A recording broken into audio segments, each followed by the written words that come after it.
매거진. 2016년 1월 27일 수요일에 인사드립니다. 김용민입니다. 어제 저녁부터 김용민 트위터에서 진행하고 있는 설문조사 중간 결과 발표하겠습니다. 새누리당이 서울 마포을에 김태호 최고위원 출마를 권유했다고 하지요. 정청래 의원과 맞상대가 될 만한 경쟁력을 갖춘 새누리당 후보, 다음 중 누구일까요? 이런 질문을 던졌는데 여기에 대한 답 살펴보겠습니다. 먼저 8%, 18대 출마자로서 당선됐던 강용석 전 의원. 네, 가장 적게 꼽혔네요. 다음은 14%로 진밖의 좌장인 최경환 전 경제부총리가 지목됐습니다. 그리고 그 다음으로 17%, 오세훈 전 서울시장이 꼽혔습니다. 마지막으로 압도적 다수인 61%, 김무성 당대표가 지적됐습니다. 오늘 새벽 0시 20분까지 1711명이 참여했는데요. 좀 더 진전된 설문 결과는 오늘 PDF판 용민일보에서 소개받으실 수 있습니다. 더불어민주당 정청래 의원이 새누리당 김무성 대표를 향해서 자신의 지역구인 서울 마포을에 나오라면서 총선 맞대결을 제안했지요. 정청래 의원은 자기 트위터에다가 김무성 대표에게 권고한다.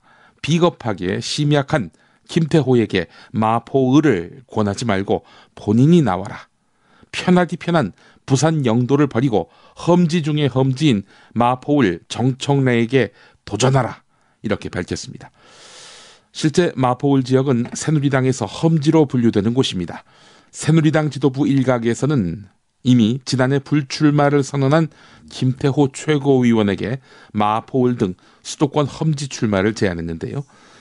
김태호 최고위원은 거절했습니다. 반드시 알아야 할 뉴스부터 짚어보겠습니다.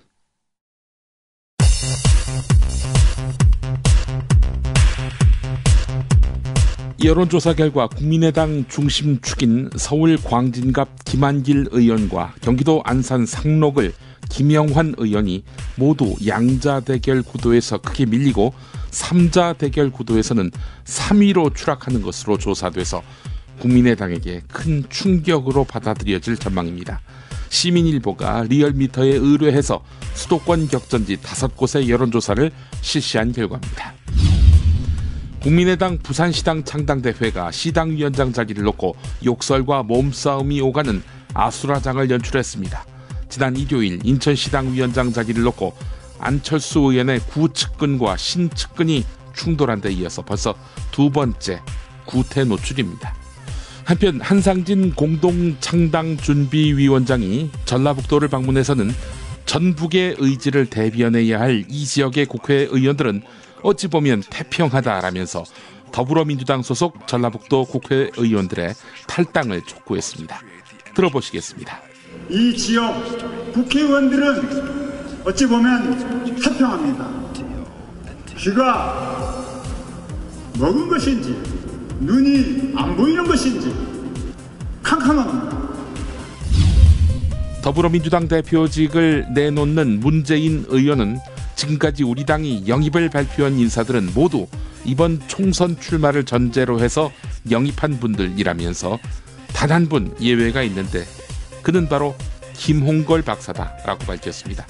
문재인 대표는 김홍걸 씨는 불출마 뜻을 분명히 밝혔는데 저희가 특별히 상징성이 있다고 생각해서 영입자로서 발표했었다.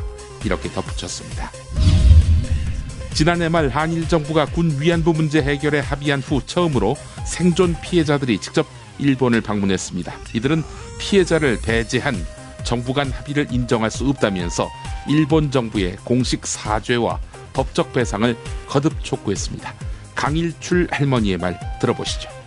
아베 총리가 나와서 무조건 그 사죄하고 배상해. 일본 국민들이 잘못한 거 없어.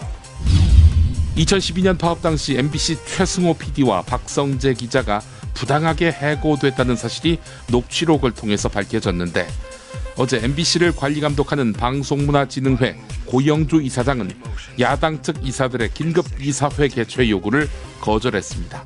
고영주 이사장은 또 대화 내용 녹음 사실은 얼마 전부터 들어서 알고 있었다라고 밝혀서 파문이 예상됩니다. 지난해 우리나라의 경제 성장률이 2.6%로 최근 3년 만에 최저 수준을 기록했습니다. 기준금리 인하, 정부의 추가 경정 예산 투입, 각종 소비 진작 체계에도 불구하고 지난해 4분기 성장률은 다시 0%대로 주저앉았습니다. 최경환 부총리의 초이노믹스 성적표입니다.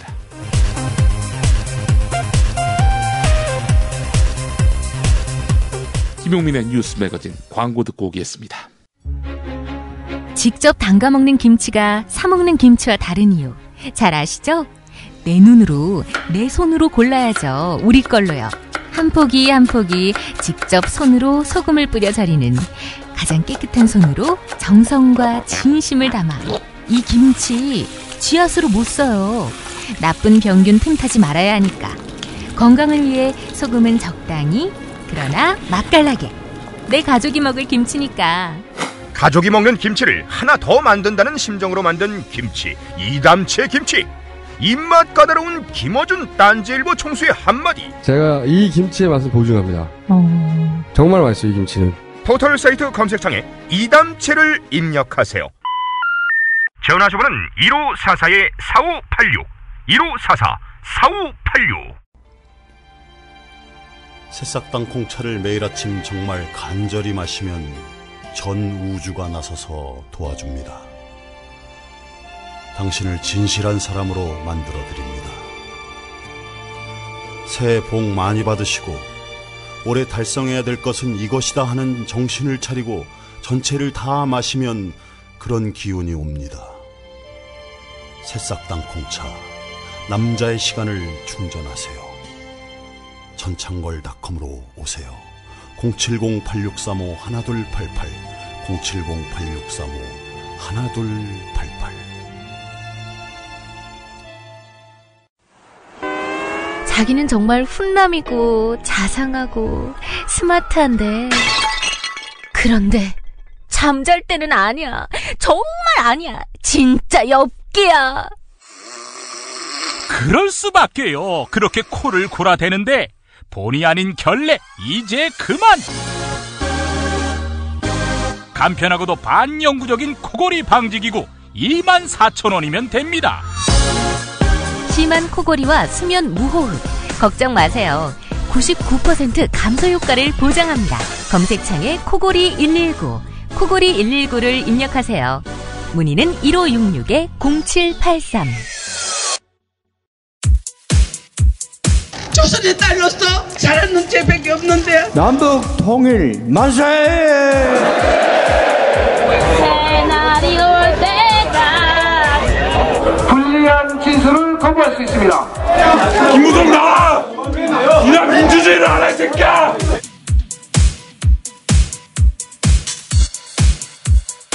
뉴스는 현장이다 코너로 이어갑니다. 새누리당 김무성 대표가 국회 선진화법을 만들 당시 많은 의원들이 반대했지만 권력자가 찬성으로 입장을 바꾸니까 반대파도 모두 찬성으로 돌아섰다, 이렇게 회고했습니다. 당시 권력자 누구겠습니까? 새누리당 비상대책위원장이던 박근혜 대통령 아니었습니까? 이게 웬일일까요? 김무성 대표의 발언 들어보겠습니다. 그때도 우리 당내 거의 많은 의원들이 반대를 했습니다. 그런데 당시 권력자가 찬성으로 돌자 반대했던 의원들이 전부 다 찬성으로 다 돌아버렸습니다. 그래서 통과된 게 바로 국회 선진화법입니다. 친박계 핵심 관계자는 연합뉴스와의 통화에서 2012년 5월 국회 선진화법이 국회 본회의에서 통과됐을 당시 찬성표를 던진 의원이 127명인데 그 가운데 55명이 바로 전달에 치러진 총선에서 낙마한 상태였다. 당시 비대위원장인 박근혜 대통령의 눈치를 보았다는 것은 앞뒤가 맞지 않는다, 이렇게 지적했습니다. 친박이자 대통령 정무특보를 지낸 윤상현 의원이 TV조선과 가진 인터뷰 내용 들어보시죠. 권력자 뜻대로 했더라면은 저는 당연히 본회의장에서 찬성 투표를 했어야 되는 거 아닙니까? 김종인 더불어민주당 선거대책위원장이 4.13 총선 결과에 따른 문재인 대표 책임론과 관련해서 현재보다 한 석이라도 많아야지 책임론을 피할 수 있을 것이다. 이렇게 말했습니다. 김종인 위원장은 교통방송 라디오 열린 아침 김만흠입니다에 출연해서 이렇게 말을 했는데요.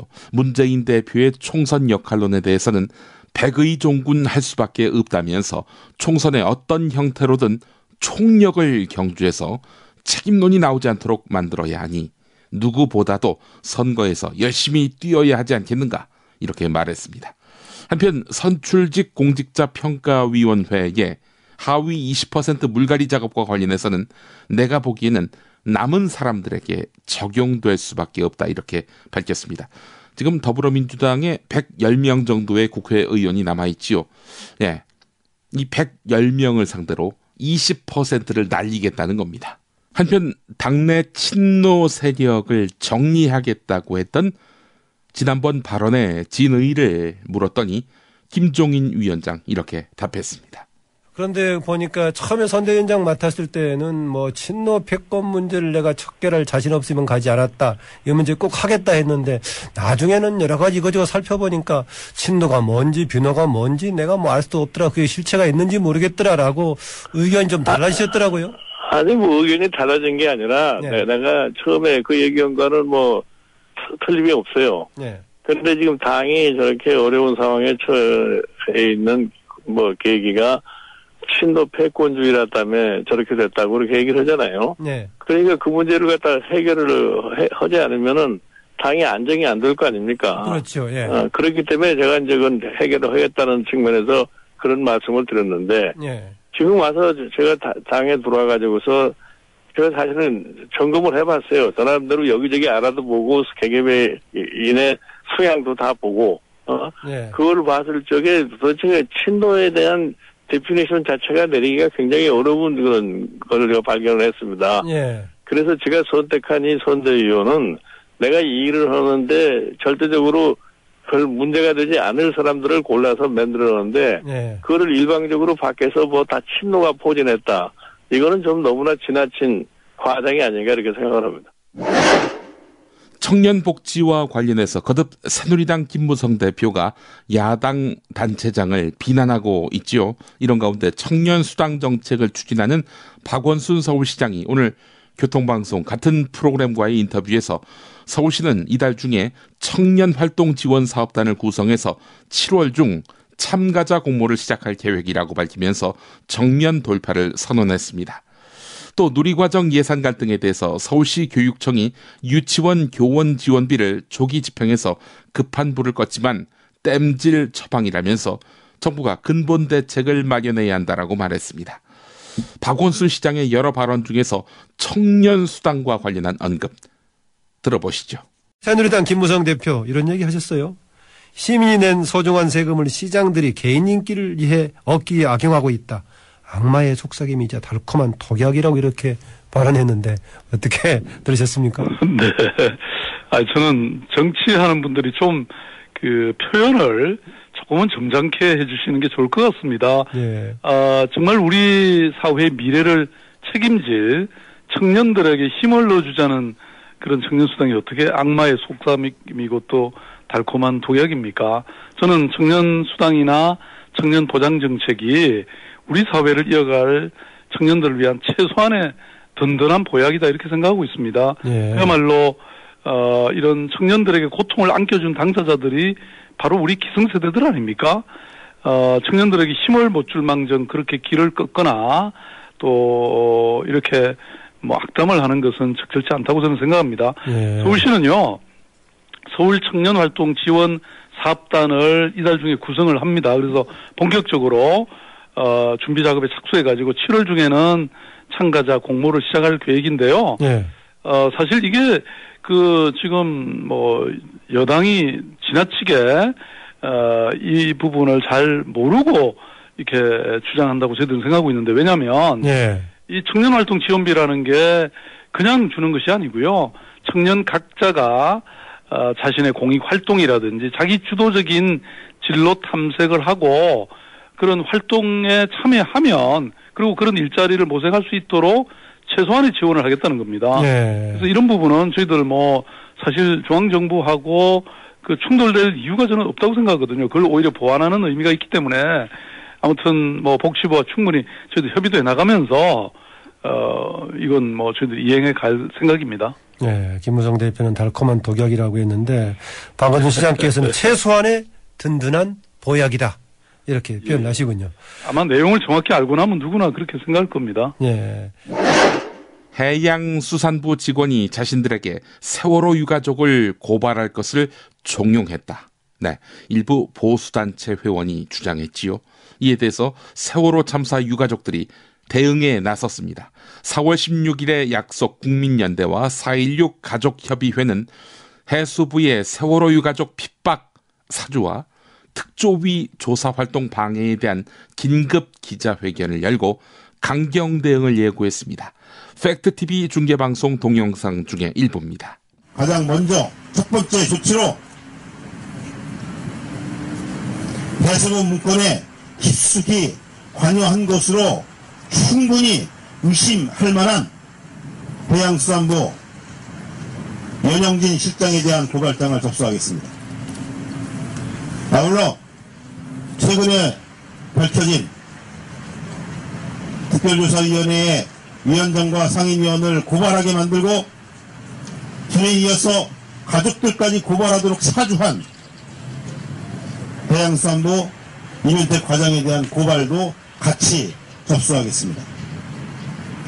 이후에 남아있습니다. 또 그 말도 안 되는 해수부 문건에 따라 충실히 꼭두각시 노릇을 했던 여당 추천위원들에 대한 조치, 그리고 이번 문제의 발단이 되었던 동영상을 임의로 유출시키고 그 동영상에 근거해서 고발하게 만들었던 모 직원에 대한 조치까지도 지금 검토하고 있고 이어서 진행을 할 예정입니다.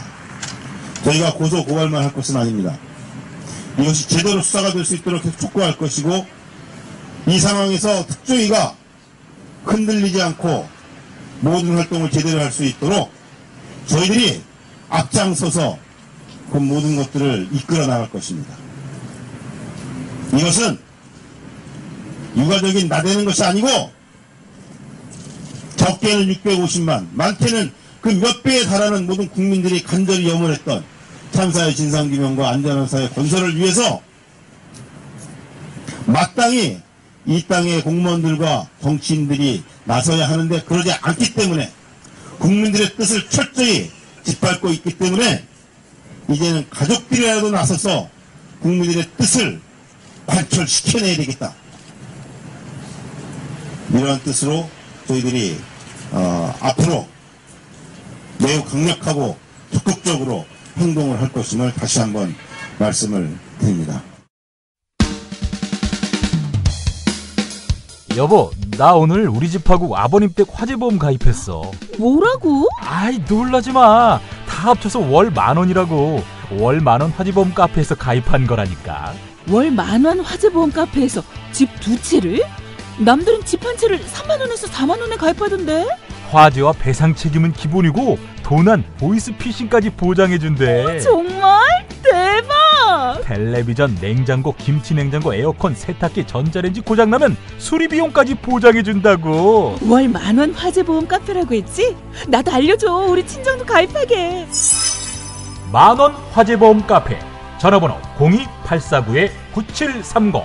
한 집이 가입해도 또 두 집이 가입해도 월 10,000원인 화재보험 카페 02849-9730으로 전화하시면 10년차 베테랑 손해보험 전문 설계사가 연중 무휴 상담해드립니다.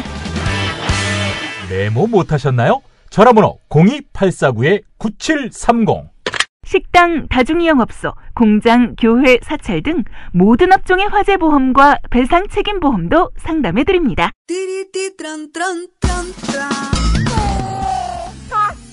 스마트폰, 물통, 무료지, 아이패드, 패스트푸드 음식. 승용차 안이 지저분해요. 이게 섞이지 않도록 몽땅 넣을 수 있는 멀티 포켓 어때요? 한 손으로 스마트폰 보면 팔이 아파요. 목에 거는 스마트폰 거치대 이거면 고민 끝.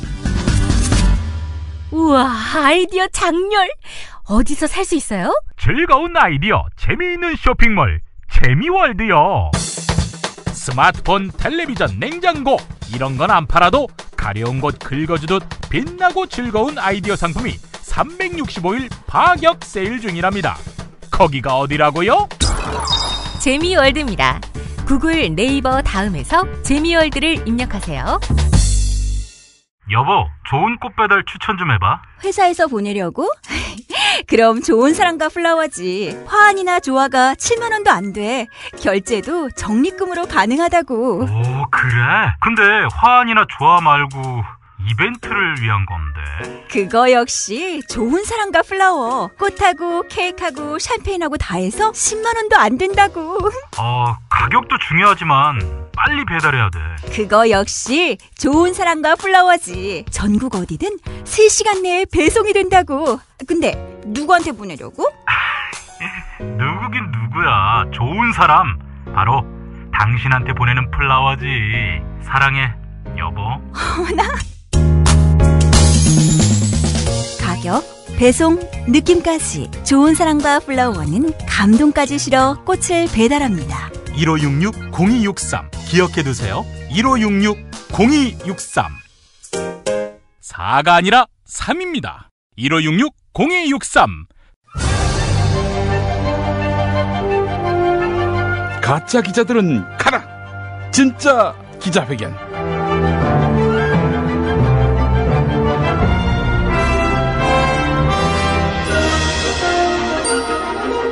지금 대한민국 대통령께서 입장하십니다.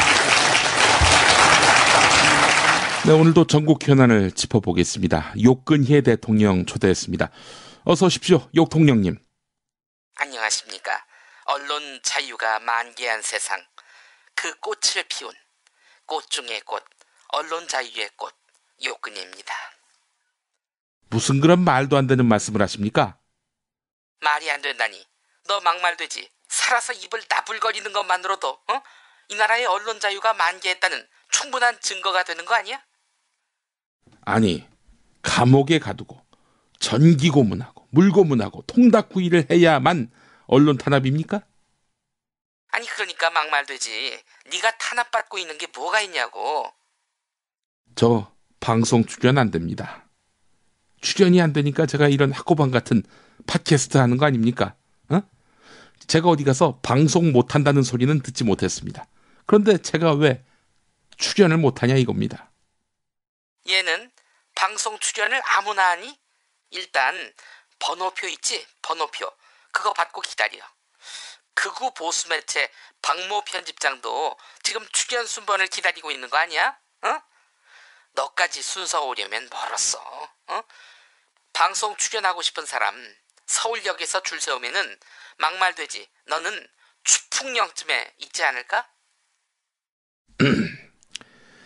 제가 대학 강단에도 서지 못하고 있습니다. 왜? 전국 대학에다가 막말학 개론 뭐 이런 거 개설해 줄까? 아니 세상에 막말돼지한테 배울 게 뭐가 있을까? 비싼 등록금 내고 말이야. 알겠습니다. 그런데 말이죠. 저야 그렇다 치고 MBC 경영진이 자기 회사의 간판 PD와 기자를 아무런 증거 없이 잘랐다고 시인한 사건, 이 소식 접하셨죠? 최승호, 박성재, 에이스 중에 에이스 아닙니까? 경륜도 대단하고요. 이 두 사람 증거도 없이 잘랐다고 시인한 사건 어떻게 보십니까? 범인은 말이야 통상 증거를 남기지 않는다고. 아니 최승호, 박성재가 범인입니까? 최승호, 박성재가 범인이 아니라는 증거 가져와봐. 네? 범인이 아니라는 증거라니요? 방금 막말돼지 네가 최승호, 박성재 자를 만한 증거를 못 찾았다고 지랄 발광했잖아. 그러면 자르지 말아야 할 증거를 내놓아 보라고. 없지? 없지? 거봐. 아니 그게 무슨 말씀입니까? 자르지 말아야 할 증거라니요. 이제 막말돼지를 비롯한 이 세상의 모든 좌파들은 다가올 변화의 시대에 대비해야 해. 니들 말대로 쉬운 해고가 눈앞에 펼쳐져 있잖아. 어? 이제 스스로 안 잘려야 할 증거, 즉 알리바이를 만들려고 내가 이 회사에 꼭 다녀야 할 이유, 이런 것들을 만들어내지 못하면은 언제 어떻게 해고될지 모른다고. 실적이 좋던지 아니면 오너하고 친하던지. 아니 그런 궤변이 어디 있습니까? 궤변? 이시성을 가진 변호사는 이변, 김시성을 가진 변호사는 김변, 박주민 변호사 같이 박시성을 가진 변호사는 박변. 야, 근데 궤시성을 가진 변호사 궤변도 있냐? 말장난 그만하세요. 뭐 하시는 겁니까? 아니 얘는 말장난 그만하세요라고 하더니 뭐 하시는 겁니까? 라고 물어?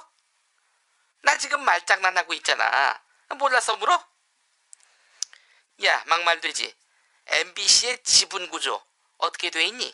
너 그거 잘 알지? 내가 이사장으로 있었고 지금도 실소유주라는 논란이 있는 정수장학회 알지? 박정희의 정, 유경수의 수 따서 정수장학회가 MBC 지분 30%를 갖고 있지. 그리고 또 대통령 직속, 그러니까 내 직속인 방송통신위원회가 세운 방송문화진흥회, 여기 지분은 나머지 70%야. 생각해봐. 30 내 거, 70 내 거, 30 더하기 70은 뭐니? 100%지. MBC가 100% 내 거야. 야, 내가 내 직원들 어떻게 하건 간에 뭔 상관이야? 알겠습니다. 뭐 전혀 동의가 안 되지만 할 수 없죠. 이 질문 드려보겠습니다. 세상에 어떤 언론사 오너가 PD, 기자가 자기 입맛에 맞지 않는다는 이유로 해고를 합니까? 나 있잖아. 내가 해고했어. 이쯤 되니까 왜 MBC가 공정방송을 요구하는 파업에 참가한 다수의 PD와 기자들을 제작에서 배제하고 자기들 칼라에 맞는 경력 기자들로 물갈이했는지 알 수 있겠군요. 이제라도 알아주니까 고마워. 욕통령님의 그런 인식과 간섭 때문에 MBC가 주요 방송사를 상대로 한 다수의 조사에서 신뢰도와 영향력에서 꼴찌를 기록하고 있습니다. 이거 이래도 됩니까? 얘는 그렇게 해서 종편도 먹고 살아야지. 안 그래? 아니 근데 말이죠. 욕통령님 대선 공약사항 아니었습니까? 공영방송 지배구조 개편. 이거 약속하셨잖아요. 얘는 공약을 이행했잖아. 공영방송을 나의 사형방송, 즉 박영방송으로 지배구조를 개편했잖아. 얘는 개편에도 지랄이니? 최승호 박성재 해고는요. 쉬운 해고입니다. 근거도 없이 마구 해고하는 이런 해고. 쉬운 해고 맞습니다. 공영방송조차도 이렇게 해고가 남발되는데 일반 기업은 어떻게 되겠습니까? 그래서 일반 기업 해고를 일반 해고라고 하잖아. MBC는 앞으로 공영 해고라고 해줄게. 공영방송이니까. 기억해둬. 해고 안 하면 국민들이 고마워해 줄 줄 알아? 아니야. 나만 해고시키지 말고 딴 놈, 특히 저놈 해고시켜달라고 알랑방귀를 뀌지. 공포가 우리 보수의 지배 이데올로기야. 응? 우리 보수의 권력이고. 공포심 마케팅 우습게 보지 말라고.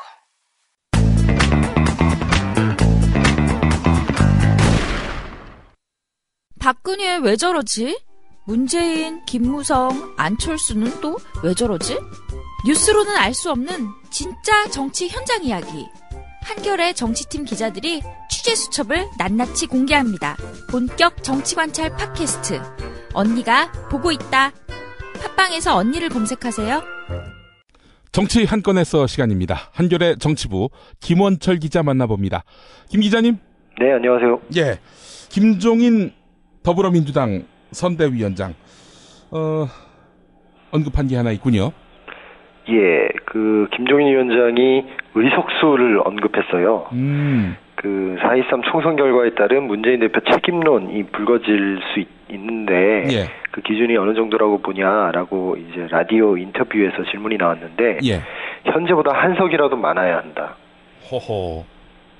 근데 이 현재라는 게 기준이 어디일까요? 탈당한 사람들 빼고 현 의석인가요? 아니면은 19대 총선 때 획득한 그 의석을 말하는 건가요? 아마 최소 기준을 이제 109석 플러스 1 해서 110석 정도를 최소선으로 보시는 것 같고요. 예.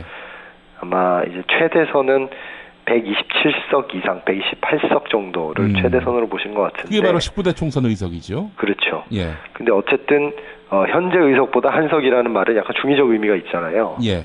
그 최대한 적게 잡아도 110석 정도는 해야 되는 거 아니냐 이렇게 해석할 수 있을 것 같습니다. 네.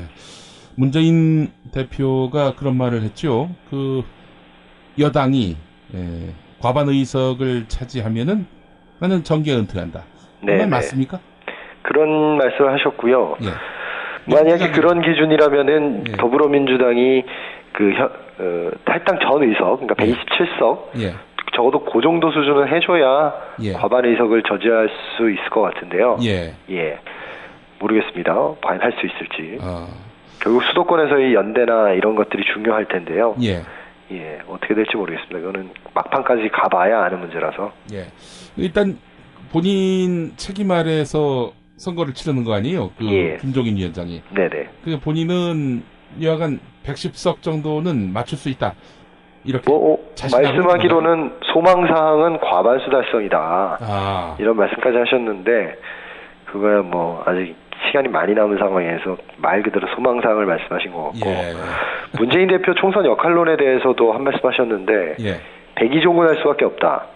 총선에 어떤 형태로든 총력을 경주해서 책임론이 나오지 않도록 만들어야 하니까 누구보다 선거에 열심히 뛰어야 되지 않겠냐 이렇게 말씀하셨어요. 이 얘기를 어떻게 해석해야 될까요? 저는 지역구에 안 나오는 걸로 해석이 되는데. 문재인 대표가. 문재인 대표가 능히 공언했던 바이기도 한데. 그 문재인 대표는 뭐 지역구뿐만 아니라 비례대표도 안 나온다는 거 아니었나요? 그렇죠. 그런 상황인 거죠. 지금 현재로는. 이 총선 전체판에 자신의 그 정치적 명운을 거는 그런 행보를 지금 하고 있기 때문에 특별히 어느 지역에 출마하게 되면 또 지역에 얽매이지 않습니까? 그런 부분을 우려하는 것 같습니다. 그 문재인 대표가 지난 20일자 동아일보 인터뷰에서 이런 말을 했네요. 총선 패배 때는 사실상 정계 은퇴한다. 총선 여당 과반 저지가 목표다.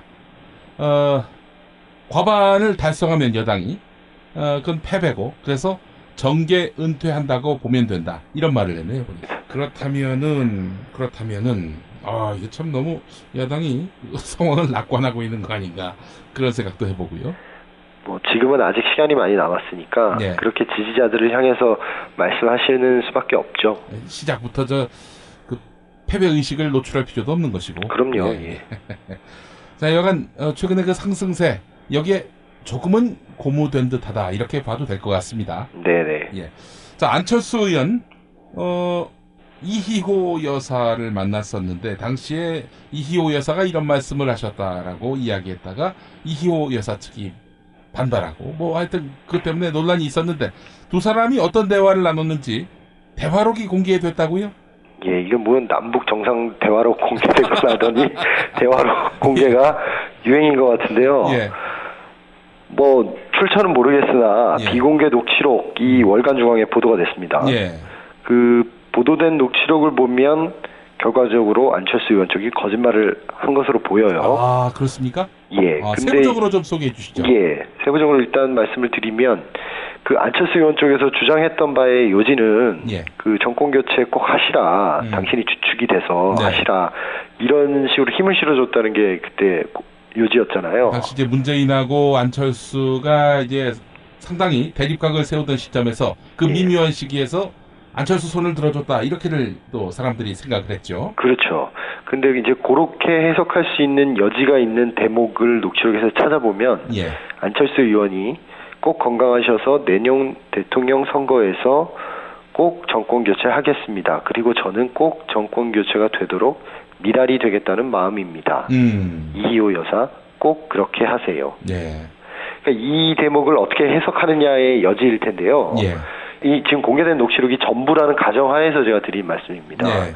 월간중앙에서도 보도를 하면서 일부라고 표현을 했거든요. 그러니까 본인들이 공개하지 않은 녹취록에 또 다른 어떤 대화가 있을 가능성도 저희는 알 수 없는 거죠. 근데 뭐 월간중앙 입장에서는 이 정도만 공개하면 충분하다고 생각했기 때문에 일부라는 표현을 쓰면서 그 부분만 공개했겠지만 어쨌든 그런 가능성이 있는 상황에서 제가 말씀을 드리자면 현장에서는 어떤 뉘앙스, 말로 표현되지 않는 어떤 의사 표현 방법들이 많이 있잖아요. 그렇죠.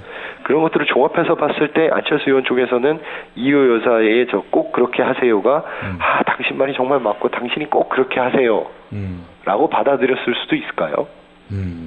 있을 수도 있을까요? 저는 있을 수도 있을 것 같기도 하고 없을 것 같기도 하고.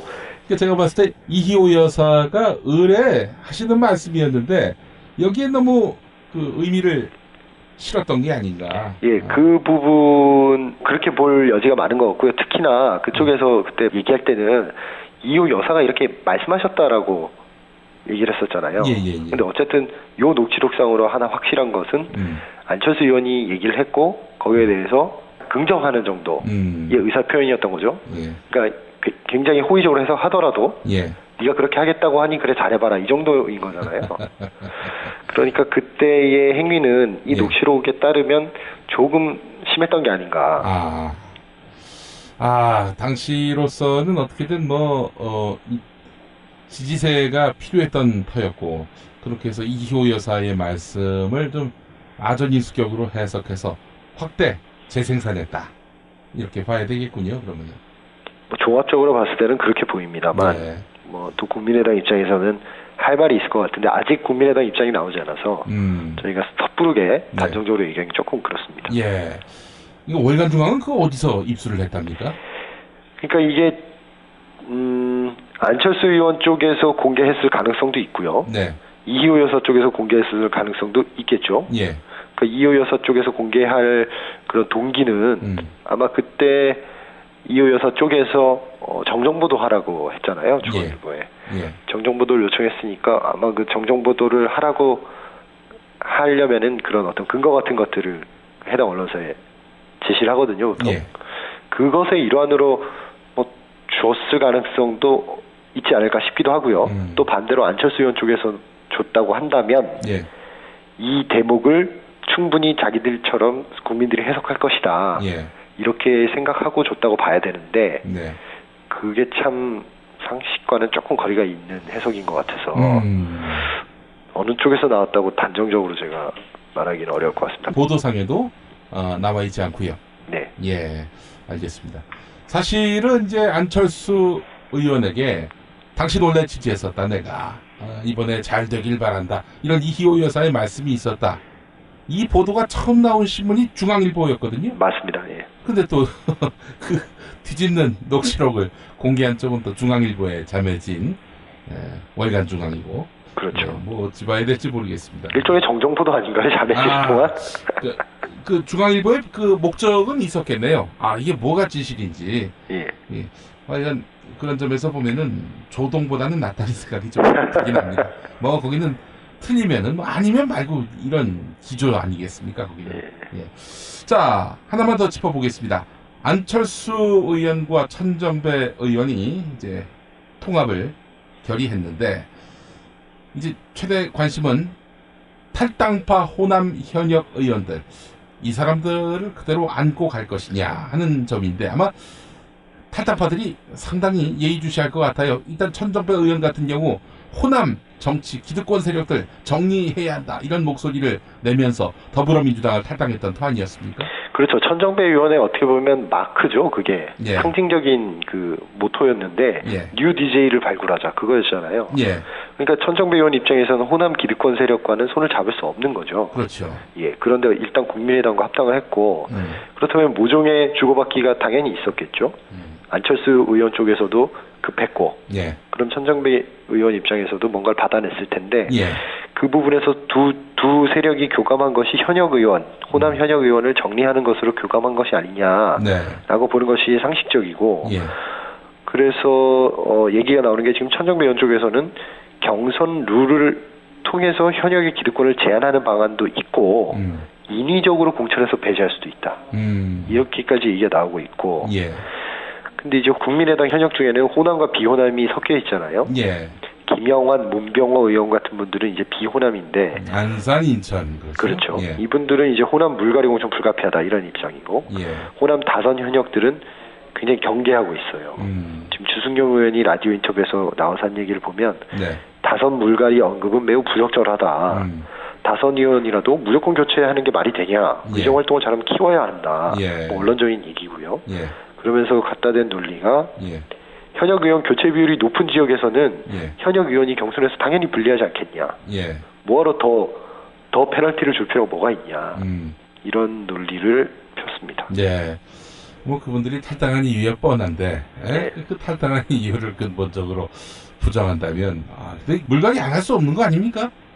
물갈이를 안 할 수 없을 텐데 또 할 방법도 딱히 없을 겁니다. 네. 예, 새누리당처럼 예.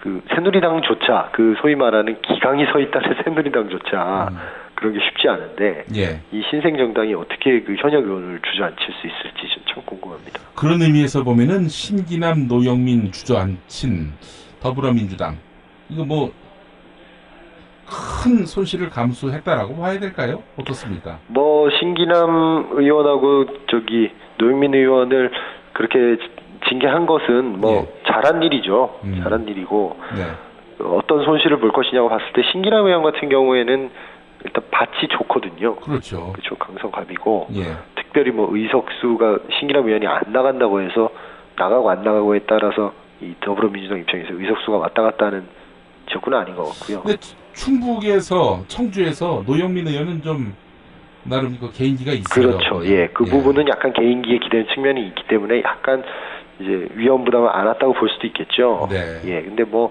지금 이 마당에 그 징계를 흐지부지 했다가는 당 전체가 타격을 입으니까 뭐 어쩔 수 없는 선택이라고 봐야 되겠죠. 20% 날린다고 하더니 뭐 그 두 분만 날리는 겁니까? 아직 뭐 발표가 안 됐으니까요. 예. 20% 배제하는 것은 차차 두고 봐야 되겠습니다. 예, 알겠습니다. 김원철 기자 오늘 감사했습니다. 네, 고맙습니다. 예. 공화국 참치 논평 구이동 대양 참치를 맛보지 못한 국민 여러분은 진정한 참치 맛을 보기 위한 강도 높은 중대 조치를 취하실 계획을 표명하시고 곧장 구이동으로 달려오시기 바란다. 참치에 대한 체질적인 거부감과 적개심을 노골적으로 드러내는 분도 구이동 대양 참치에 오시면 추호도 용납할 수 없는 포악무도한 폭식 행위를 자행할 것이다. 구이동 대양 참치. 월요일 참치데이 이벤트, 화요일 참치머리 서비스로 함께합니다. 주차장 걱정 마시고요. 대중교통은 서울 지하철 2호선 구의역 2번 출구에서 5분 거리입니다. 대양 참치 구의정 02-455-8087.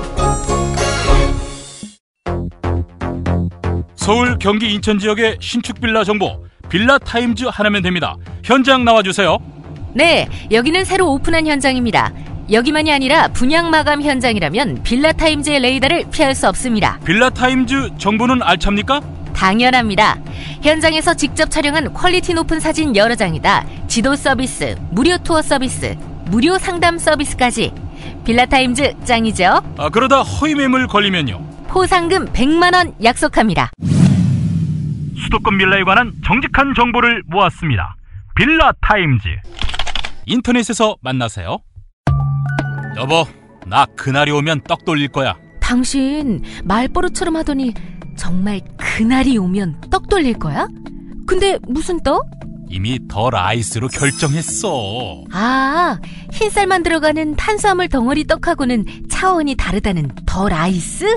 백설기에 흰콩과 현미가 들어가 비타민 무기질까지 담뿍 담긴 떡 더 라이스. 맛도 끝내준다며.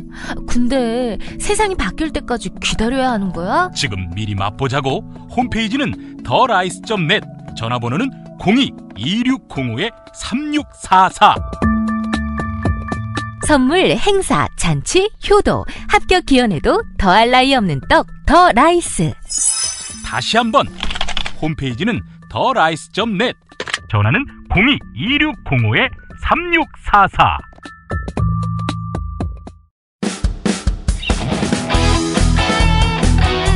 당신이 알아야 할, 또 우리 공동체가 알아야 할 뉴스, 김영민이 챙겨드립니다.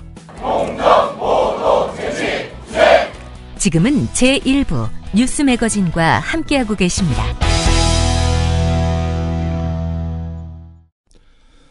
경제 속살 들여다보겠습니다. 오늘도 민중의 소리 이완배 기자님 함께합니다.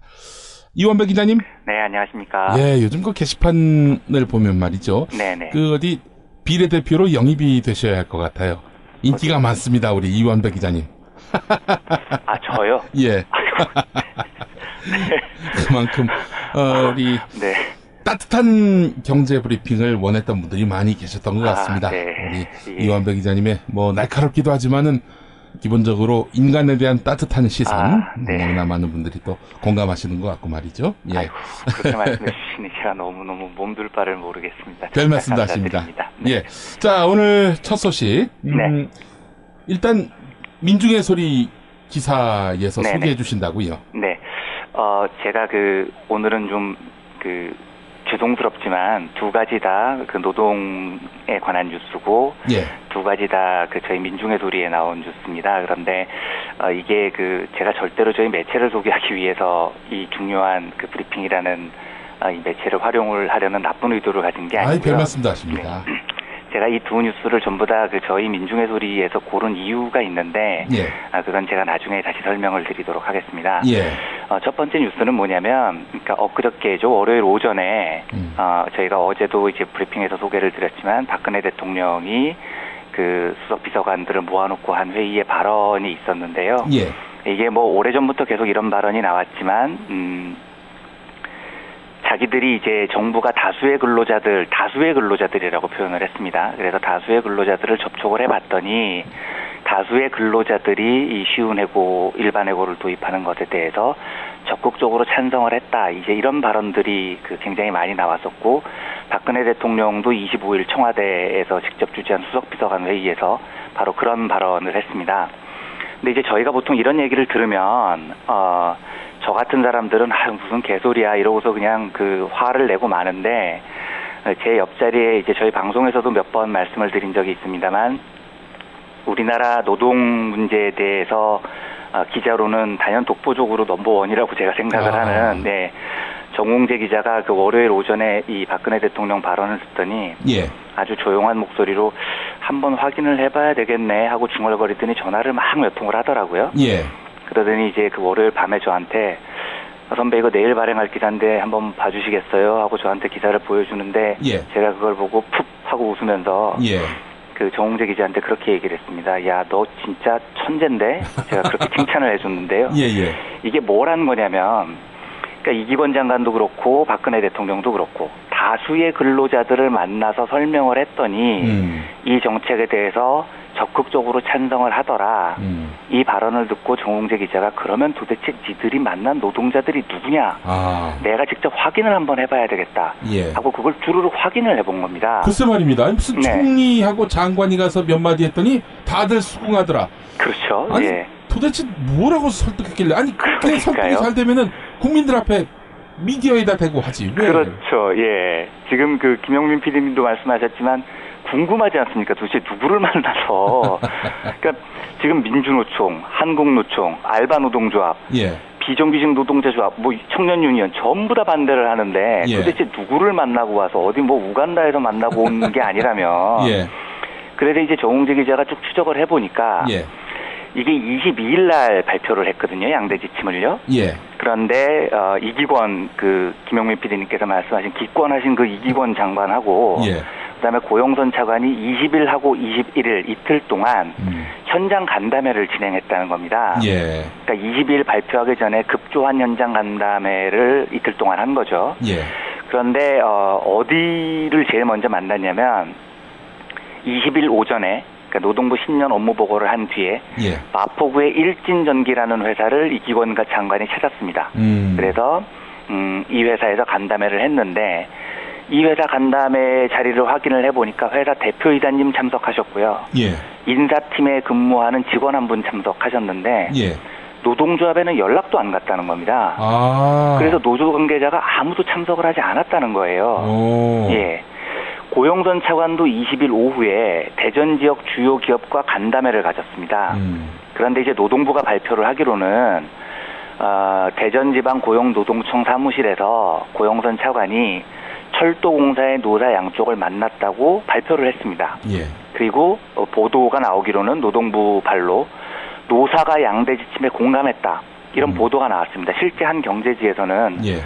노조 대표가 이 양대 지침의 필요성에 대해서 적극 공감하면서 다만 객관적인 평가의 중요성이 필요하다. 이렇게 강조한 것으로 알려졌다. 이렇게 보도를 했거든요. 예.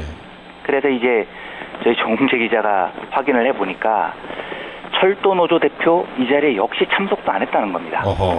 그래서 철도노조가 21일 성명을 낸 게, 이 성명이 지금 안 알려져서 그런데 성명을 낸 게 뭐였냐면 도대체 철도공사 노동조합 관계자 누가 정부의 2대 지침 필요성에 공감했는가? 예. 라는 성명을 발표를 합니다. 그리고 철도노조는 2대 지침은 전 국민을 고용불안으로 몰고 갈 재앙이므로 결코 공감할 수 없음을 분명히 밝힌다. 네. 정부가 진정으로 현장 의견을 듣기 원한다면 철도공사 노동자들을 대표하고 있는 전국 철도 노동조합과 이기권 장관과의 간담회를 제안한다. 이렇게 밝혔습니다. 그 다음 날인 21일에 고영선 차관이 전남 나주 농어촌 공사에서 노사 간담회를 가졌습니다. 예. 근데 요 자리에서 유일하게 그 농어촌 공사 부사장이 오고 황병관 농어촌 공사 노조위원장이 참석을 했습니다. 그러니까 이틀 동안 3군데를 돌아다녔는데 유일하게 노조위원장이 참가한 곳이 여기입니다. 나머지 2곳은 노조에는 나오지도 않았고요. 그런데 이때도 역시 노동부 발로 참석자들이 지침에 대해서 공감한다는 보도가 또 나왔습니다. 이게 그때 그 간담회 뒤에 노동부가 노사 대표자들이 2대 지침에 전반적으로 공감한다, 뭐 이렇게 보도 자료를 냈거든요. 예. 그런데 그 다음 날에 22일에 그 농어촌 공사 노조 상급 단체죠. 그 한국노총 전국 공공노동조합 연맹이 또 성명을 냅니다. 예. 야, 공감 이런 건 사실 무근이고 예. 참석한 노조 대표들은 정부의 일방 강행이 예. 노사정 합의 파기를 불러왔다고 비판하고 노동계약 일방 추진을 중단하라고 강하게 항의한 것으로 확인됐다. 이렇게 한국노총이 발표를 하거든요. 이야. 그러니까 이제 정웅재 기자가 보고 예. 아니 그러면 요 장소가 유일하게 노사가 참석한 자리인데 예. 노동부는 노조에서도 찬성했다고 하고 한국노총은 그런 일 없었다고 하고 그럼 이제 당사자한테 물어보는 게 제일 정확한 거죠. 그렇죠. 그래서 농어촌 공사 노조하고 통화를 한 겁니다. 예. 뭐 그때 무슨 소리를 하셨어요? 이렇게 물어봤더니 예. 이 농어촌 공사 노조 관계자가 뭔 소리야. 야, 씨, 2대 지침에 공감을 했겠냐, 우리가. 당연히 반대 입장을 밝혔다. 예. 이러면서, 야, 이건 명예훼손이다, 명예훼손. 언론에도 정정보도를 요청할 계획이다. 이렇게 전화통화를 했다는 거예요. 네. 그래서 이게, 그러니까, 이틀 동안 3군데 돌아다녔는데, 예? 이걸 다수의 노동자들의 의견이라고 보고를 한 이기권 장관도 웃었고 예. 그걸 또 자랑스럽게 수석비서관 회의에 자랑을 하는 박근혜 대통령도 참 한심하지만 이게 사실 여부를 확인을 해보니 고작 3군데 만났는데 2군데는 노조에 연락도 안 갔고 한 군데는 참석했는데 명예훼손이라고 길길이 띄고 있습니다. 네. 그러니까 거짓말을 해도 이렇게 수준 낮게 하면 안 되는 거죠. 어떻게 이렇게 수준 낮은 거짓말을 하냐는 거죠. 예. 근데 앞으로 이제 엊그저께 박근혜 대통령이 얘기를 하는 걸 보면 뭐 민주노총이나 한국노총 파업에 대해서 뭐 단호하게 대처하겠다 이런 얘기를 하는 걸 보니 앞으로 참 험난한 그 길들이 이 우리 노동자들 앞에 놓여 있는데요. 예. 이게 단순히 탄압하고 예. 폭력으로 짓누르고 이런 문제를 떠나서 예. 이런 식으로 말도 안 되는 여론 조작도 서슴지 않는데 아무런 죄책감을 느끼지 않을 정권이거든요. 예. 그러니까 저희 이제 애청자분들께서도 앞으로 이런 소식을 들으시면 네. 제가 참 이런 말씀까지 드려야 되는지 모르겠습니다만 일단 정부의 발표는 의심하시고 네. 진실이 무엇인지는 여러 뜻있는 기자들과 매체들이 밝히려고 노력을 할 테니 예. 진실의 목소리에 조금 더 관심을 가져주시면서 저희 노동자들 많이 좀 응원해 주셨으면 좋겠다는 생각에서 저희 민중의 소리 첫 번째 뉴스를 골라봤습니다. 이 기자님 보시기에 말이죠. 네. 프로세스가 어떻게 됐다고 보십니까? 대통령이 그런 말을 스스럼 없이 했단 말이죠. 이게 네. 보고가 잘못 올라갔다고 보시는 거예요? 아니면은 이 대통령도 이게 거짓말인 줄 알고 천연덕스럽게 얘기했다고 보십니까?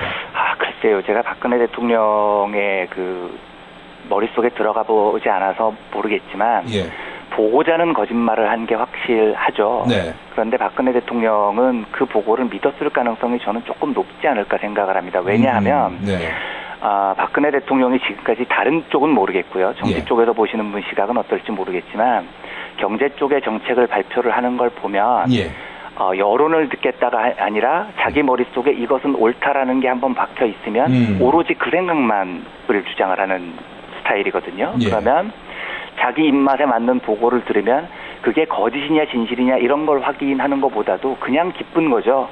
자기 생각이 확인이 됐다고 생각을 하고. 그러니까 박근혜 대통령이 정치 쪽에서는 어떤 거짓말을 할지는 모르겠으나 지금 하고 있는 이 거짓말은 거짓말의 의도를 가진 게 아니라 그냥 자기가 옳다고 생각을 하는 보고를 들으면 거짓과 진실을 구분할 생각조차 하지 못하는 그 상태에서 그냥 막 뱉어내는 수준이 아닌가 저는 그렇게 생각을 합니다. 이완배 기자님만 그렇게 생각하는 게 아니라는 점이 또 국가적 불행입니다. 자, 두 번째 소식. 이것도 역시 민중의 소리 단독 보도인데 내용이 아주 심각합니다. 그러니까 지금 제가 그 김용민 PD님께서 내용이 아주 심각합니다라고 말씀을 해주신 그 한마디가 사실은 너무나 반갑고 감사합니다. 제가 이제 이 뉴스를 다 소개를 해드린 다음에 저희 정치자분들께 꼭 드리고 싶은 말씀이 하나 있는데요. 뉴스는 이렇습니다. 제로쿨 투어라는 우리나라의 꽤 굉장히 큰 여행사가 하나 있습니다. 주로 이제 버스, 전대버스 이런 걸 운영을 하는 회사인데요. 이 회사가 작년 말이죠. 11월에 노동조합이 처음 결성이 됩니다. 그런데 노동조합이 이제 처음에는 한 70여 명 정도의 기사분들이 가입을 했는데 회사가 압박을 시작하면서 노조원들이 줄기 시작해서 굉장히 이제 노조원들이 많이 줄어들죠. 근데 이게 회사가 어떻게 압박을 하냐면 이 기사분들이 1년에 한 번 계약을 갱신을 합니다. 그래서 너희들 노조에 가입하면 다음 계약 안 한다 이런 말로 이제 탈퇴를 압박을 했거든요. 그런데 이 노조의 지부장, 그러니까 노조를 처음에 만드신 분이 신형식이라는 분인데요. 나이가 이제 59이십니다. 근데 이분이 지난주에 그러니까 노동조합원들에게 18일이죠. 18일에 문자를 보내고 그 문자 내용이 이제는 갈 길이 정해진 것 같네요. 제가 노조 설립할 때 목숨 걸고 하겠다고 조합원 여러분께 약속한 바 있습니다. 이제는 그 약속을 지키려고 합니다. 라고 말씀을 하시고 분신하셔서 목숨을 잃으셨습니다. 그런데 이제 신영식 지부장님께서 목숨을 스스로 끊으신 가장 큰 계기가 이제 회사가 노조 와해를 추진을 하면서 마지막으로 회사 사장하고 만났는데 회사 대표이다가 너희들과의 대화는 이번이 마지막이다. 더 이상 대화를 하지 않겠다 하고 대화를 끊으면서 결국은 이제 신영식 지부장님께서 스스로 목숨을 끊었는데요. 거기까지가 이제 보도된 내용이고. 그렇죠. 네. 그래서 이분은 이 사장과의 마지막 대화에서 상당히 낙담하셨구나. 이렇게 생각을 했었어요. 맞습니다. 그런데 저희 이제 민중의 소리에서 이 노조 탄압을 하는 그 회사 관계자의 전화 내용을 녹취록을 녹음을 입수를 해서 이제 엊그저께 저희가 보도를 했습니다. 그 내용이 뭐냐면 신영식 지부장한테 그 박모 씨라는 이 회사 관계자가 이렇게 얘기를 합니다. 너 노조 할 거야 안 할 거야? 할 거야? 할 거면 나는 진짜 칼질을 해서 내보낸다니까? 내 성격에 나는 일을 못해. 나는 싫어. 노동조합 하는 사람한테 칼질해서 내보낸다고. 나 그럴 거야. 이렇게 발언을 합니다. 그리고 다른 그 조합에 가입을 할까 말까 망설이는 그 직원한테도 야, 네가 가입할지 말지 네가 결정해. 그런데 내가 분명히 얘기한다. 나는 칼을 오늘 중으로 결정을 해라. 이렇게 협박을 합니다. 제가 조금 옛날 이야기를 하나 드리면 이게 1989년에 있었던 일입니다. 현대중공업하고 현대엔진에서 그 노조가 막 결성이 된 이후에 노조 간부들이 그 울산 울주군 성남사라는 곳에서 수련회를 가진 적이 있습니다. 그런데 이때 회사가 구사대라고 하죠. 그 34명의 깡패들을 동원을 해서 수련회장을 급습을 하는데 이 성남산장에서 노동자들을 마구 두들겨 패면서 이 노조 대의원들이죠. 붙잡고 난 다음에 두들겨 패면서 이렇게 강요를 합니다. 복창해. 우리 아버지는 김일성이다. 이거 복창을 하라고 시킵니다. 그래서 복창을 안 하면 진짜 사람이 반 죽을 정도까지 두들겨 팬 겁니다. 그리고 그때 1987년도 노동자 대투쟁의 씨앗이 됐던 분이 바로 현대엔진 노조 초대 위원장인 권영목이라는 분이거든요. 예. 이분을 끝내 찾아내서 팔을 부러뜨리고 전치 6주의 중상을 입힙니다.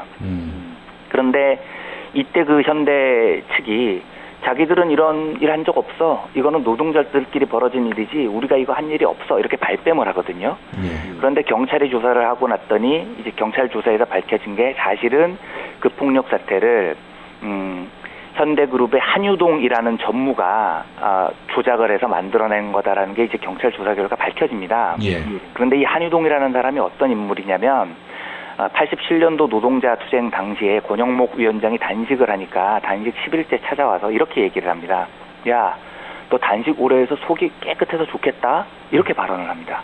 그리고 권영목 위원장이 1988년에 그러니까 회사가 협상을 기피하는 것에 항의를 하면서 몸에 석유를 끼얹고 분신을 시도를 한 적이 있었거든요. 예. 그때 한유동이 어떻게 얘기를 하냐면 야, 지금 죽어봐야 개죽음이야. 죽어봐 이러면서 이 산에 방송 차량을 동원해서 산에다가 방송을 뭘 하냐면 장송곡을 방송을 합니다. 죽어보라는 거죠. 죽어봐 이러면서 장송곡을 큰 인물입니다. 이 일이 있은 다음에 딱 한 달 뒤에 앞에 그 테러에 대해서 항의를 하는 현대중공업, 현대엔진 노동자들이 이 평화 시위를 하는데 경찰들이 1,500명이 지켜보고 있는 상태에서 구사대가 2,000명이 집회 장소로 뛰어드는데 강목 들고 쇠파이프 들고 뛰어드는 정도가 아니고 강목하고 쇠파이프는 때리겠다는 거지 않습니까? 근데 얘네들이 시칼을 들고 뛰어들어옵니다. 시칼을 들고 뛰어들어와서 노동자들에게 칼질을 합니다. 이게 유명한 현대조선 시칼 테러 사건이라는 겁니다. 그래서 실제로 시칼을 휘둘러서 2명이 시칼에 찔러서 중상을 입습니다. 부상당한 노동자 숫자는 셀 수도 없었고요. 이게 1989년도, 88년도에 있었던 일인데요.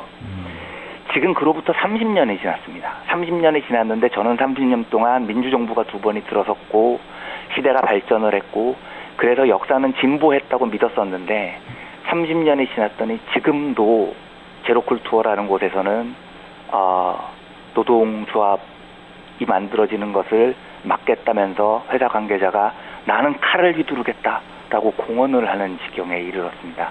나라가 이 나라의 자본을 가지고 경영을 하는 사람들이 노동자를 보는 시각은 30년이 지나고 2번의 민주정부를 거쳤는데도 변하는 게 없는 거죠. 정말로 가슴이 아프고 한탄과 한숨이 나오는 뉴스였습니다. 그런데 제가 이 뉴스를 오늘 전해드리면서 꼭 한 가지 저희 애청자분들께 드리고 싶은 말씀이 있습니다. 이 뉴스가 저희가 이제 오늘 제가 민중의 소리 뉴스를 2개를 소개를 드리는 좀 죄송한 일을 했는데요. 이게 왜 제가 민중의 소리의 기사를 소개를 하냐면 저희 매체를 홍보하기 위해서가 아니고요. 이 뉴스가 제로쿨투어 뉴스가 민중의 소리 이외에 아무 곳에도 나오지 않았습니다. 아무 곳에도 나오지 않았습니다. 그런데 이게 뉴스 가치가 없느냐? 한 분이 노동조합을 만들면서 분신을 한 것이 아무 뉴스 가치가 없느냐? 그렇지 않습니다. 저희가 이 뉴스를 띄우면 저희 민중의 소리 같은 작은 매체에서도 20만 정도의 클릭이 나옵니다. 이 뉴스를 알고 싶어 하시는 분들이 분명히 있습니다. 같이 분노하는 분들도 분명히 있습니다. 그런데 보수 매체에서는 아예 거들떠보지도 않고 진보 매체에서도 뉴스 가치가 약하다는 이유로 이 뉴스를 다뤄주지 않습니다. 그러니까 우리가 이 노동자 한 분의 이 목숨에 대해서 아직도 한국 사회가 노동자 한 분이 목숨을 끊는 것에 대해서 그게 무슨 뉴스야라고 무시할 정도로 한국 사회가 그렇게까지 후지지 않다고 생각합니다. 이 뉴스를 보고 김영민 PD님께서 처음 저한테 말씀을 하셨듯이 정말로 굉장히 큰일이네요 라고 얘기를 하셨던 것처럼 아직도 한국의 많은 지성들과 한국의 많은 시민들이 이 뉴스를 듣고 읽고 같이 공감하고 같이 화를 내줄 수 있는 그런 사회 분위기가 저는 충분히 된다고 생각을 하는데 한국의 언론은 뉴스 가치가 없다는 이유로 또는 자기의 보도 지침에 맞지 않는다는 이유로 뉴스를 보도를 하지 않습니다. 앞으로 이 노동 쪽에 관한 길고 긴 싸움의 전국이 벌어질 텐데 언론 보도도 그렇고 우리 노동자들의 그 힘든 그 싸움에 힘이 될 만한 보도가 많이 나오지 않을 가능성이 높다는 반증이기도 하고요. 그게 우리 한국 언론의 지형이기도 합니다. 그래서 지금처럼 그 김용민 PD님께서 하시는 이런 팟캐스트나 이런 여러 대한 언론들을 통해서 많이 이런 소식들을 전해드릴 수밖에 없는데요. 예. 이런 대한 언론을 통해서라도 우리 청취자분들께서 많이 들어주시고 많이 공감해주시고 우리 노동자들의 삶에 제도권 언론과는 별도로 이런 뉴스를 통해서 많이 마음을 보태주셨으면 하는 마음에서 그런 마음에서 이 뉴스를 두 번째 뉴스를 골랐습니다. 적극 공감합니다. 네, 감사합니다. 네, 이원배 기자님과 함께했습니다. 수고하셨습니다. 네, 감사합니다.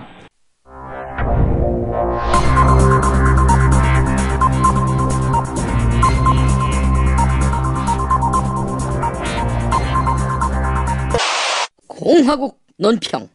한 번 배신자는 끝내 배신자라고 믿어 의심치 않는 박근혜 동지께서는 오랜 기간 박동지의 개노릇을 해오며 결코 친박이 될 수 없는 찬박, 즉 찬밥인 친박이라도 되고 싶어서 안달하다가 끝내 반박의 본색을 드러낸 김무성에 대한 강도 높은 국가적 중대 조치를 취했을 계획을 표명하시고 김무성 전담맨 서청원에게 구체적인 공격 방침을 제시하시었다.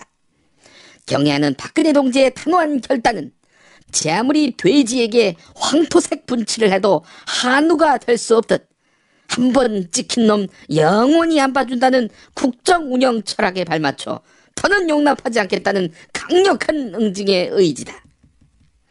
김무성은 국회 선진화법은 모든 사람이 반대했던 것인데도 한 사람의 권력자 때문에 순식간에 찬성이 다수를 이루었다며 박근혜 동지를 겨냥했는데 박 동지가 국회 선진화법을 만들어서 새누리당을 바보로 만들었다는 이 주장은 적들도 쉽게 할 수 없는 망박이란 점에서 사안의 심각성이 매우 위중하다 하겠다. 김무성 니놈은 그 말하고도 감히 살아서 걸어다닐 생각을 하고 있느냐. 박동지에 대한 체질적인 거부감과 적개심을 노골적으로 드러낸 추호도 용납할 수 없는 포악무도한 도발 행위에 대한 감사의 뜻을 담아 다음과 같은 스케줄로 김무성 너에게 풀코스로 대접하게 될 것이다. 첫째, 마약 사위와 함께 마약했던 그 누군가가 밝혀질 것이다. 둘째, 네 딸, 즉 마약 사위 부인이 어떻게 수원대 교수가 됐는지 탈탈 털리게 될 것이다. 셋째, 아프리카 유학생을 피해한 것과 관련해 전세기 20대를 동원해서 아프리카 어버이연합을 동원하고 휴전선 확성기를 떼어와 니네 집 앞에서 밤낮 없이 집회와 시위의 자유가 행사될 것이다. 넷째, 김무성 네가 그렇게 고대하고 갈망하던 대통령 선거에서 너 아닌 누군가가 꽃다발을 받게 될 것이다. 다섯째, 결국 김무성 너는 여의도에서 할 수 있는 일이란 사우나에 가서 목 빼놓는 일밖에는 없게 될 것이다. 그래서 박동지를 참을 수 없이 모독하고 우롱한 결과가 얼마나 심각한 것인가를 똑똑히 깨닫게 될 것이다. 서청원은 오늘 아침부터 김무성을 쫓아다니며 앞, 옆, 위, 아래, 담화, 즉 뒷담화를 쳐야 할 것이다. 이로써 박동지가 어떤 무서운 힘을 떨치며 배신자 없는 진실한 세상 건설의 위대한 역사를 창조하는가를 확실히 보게 될 것이다. 어머나! 이게 다 여기 있었네? 그래요. 충남소산의 명인이 만든 감태가 이슈. 경남 밀양에 눈꽃 동충 하초가 있다 아닙니까? 겁나게 맛있는 나주에 청정 한우도 있단게요. 팔도의 농촌 기업들이 팥가게에 다 모였네요. 팥가게에서 착한 쇼핑하세요. 구글에서 팥가게를 검색하시면 됩니다.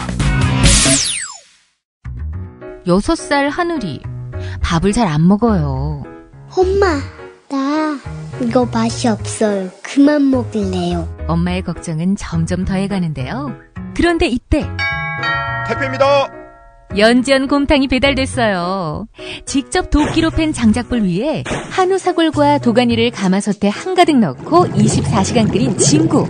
연지연 곰탕이 하늘이 입에 들어가는 순간 아, 맛있다. 엄마 한 그릇 더 주세요. 하늘이의 밥도둑 연지연 곰탕. 조미료 같은 첨가물이 전혀 들어가지 않아 엄마의 기쁨은 더하답니다. 연지연 곰탕은 강화군에서 김포시 방향으로 강화대교 건너자마자 있습니다. 포장 판매는 한 팩 800g에 7,000원, 7팩 이상 무료 배송합니다. 주문 전화는 010-7252-1114, 010-7252-1114.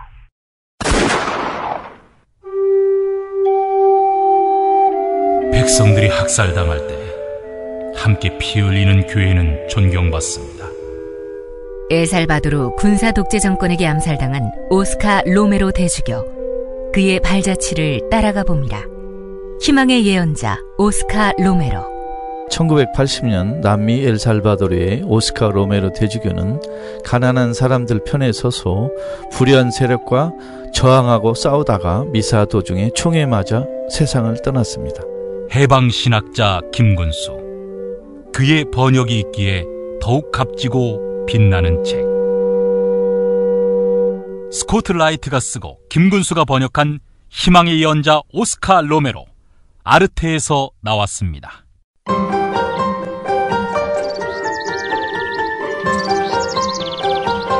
오늘의 날씨. 네, 어제는 서울의 낮 기온이 9일 만에 영상으로 올랐습니다.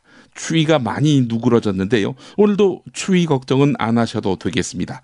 서울의 아침 기온 영하 6도로 오늘보다 조금 더 높겠고요.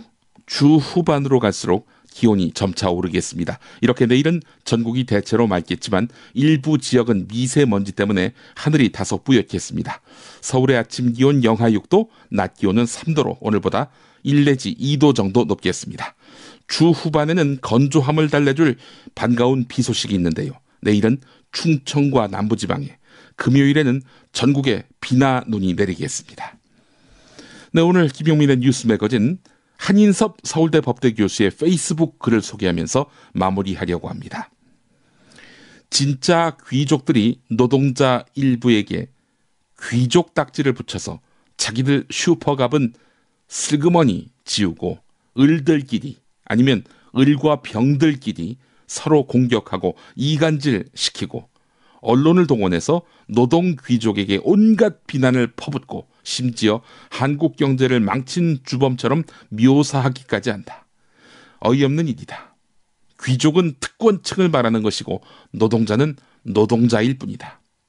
임금이든 특권이든 진짜 특권 귀족을 찾아내서 그들의 갑질 행태, 특권 향유, 언론 농간, 세습 체제 등을 비판할 일이다. 귀족이란 말이 붙을 곳을 정확히 찾는 것, 그건 역시 정의를 추구하는 일이다. 네, 조간 브리핑에서 뵙겠습니다.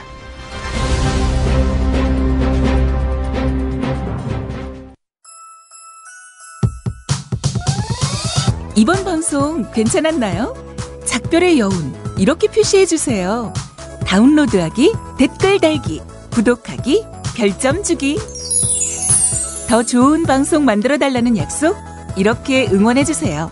다운로드하기, 댓글 달기, 구독하기, 별점 주기. 기억하셨죠? 다운로드하기, 댓글 달기, 구독하기, 별점 주기.